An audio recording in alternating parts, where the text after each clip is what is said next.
oui, père et mère complémentaires et non interchangeables auprès de l'enfant, même en cas de séparation, que le père et la mère, que l'homme et la femme dans une famille, voilà, père, mère, avec quelques enfants, soient différents et habituellement une chance pour un enfant qu'il ait affaire à de la diversité culturelle par le fait que le père et la mère viennent d'une lignée familiale, donc d'une culture différente, fait d'un enfant par principe, un enfant partagé, mais aussi un enfant métissé. Françoise Dolto, que j'apprécie pour ça, avait cette image-là de dire qu'un enfant, c'est le fruit d'un désir croisé.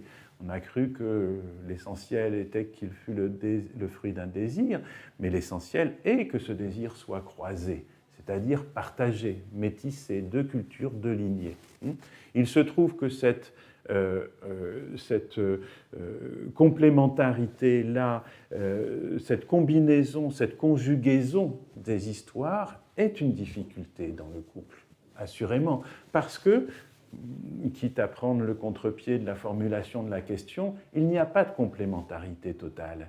Il n'y a pas de complémentarité entre l'un et l'autre. Chacun y va de sa chanson, chacun y va de son désir, désir masculin, désir féminin, désir du père, désir de la mère, à l'endroit de l'enfant, un désir conjugué si possible, mais toujours avec une pointe de désaccord. Ce qu'on veut pour son fils, en tant qu'homme, en tant que père, eh bien quelque chose de la mère va venir le contester. Ce qu'on veut pour sa fille ou son fils en tant que femme, en tant que mère, quelque chose de la position du père va venir y objecter.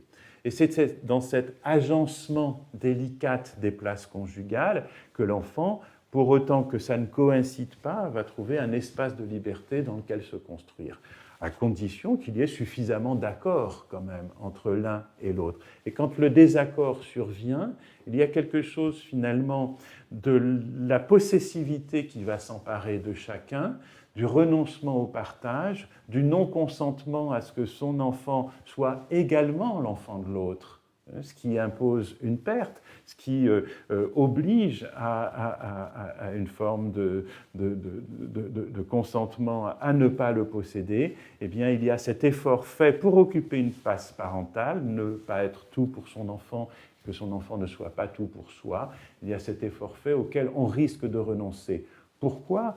Eh bien, pour l'avoir pour soi tout seul, malgré l'autre, et peut-être même des fois contre l'autre, ou peut-être même des fois pour embêter l'autre, le prendre à soi, le revendiquer une place unique, totale, entière, complète, comme si à un, on pouvait suffire.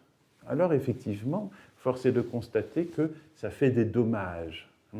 C'est-à-dire ça met l'enfant en difficulté parce que eh bien, un enfant se construit en référence à plusieurs figures parentales.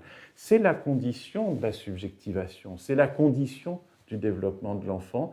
C'est dans cet espace qu'il y a entre l'un et deux, pour autant que l'un et l'autre s'accordent suffisamment, c'est dans cet espace-là qu'il va construire, qu'il va trouver un espace de liberté pour s'édifier, plutôt que d'être prisonnier total, aliéné au désir de l'un ou aliéné au désir de l'autre.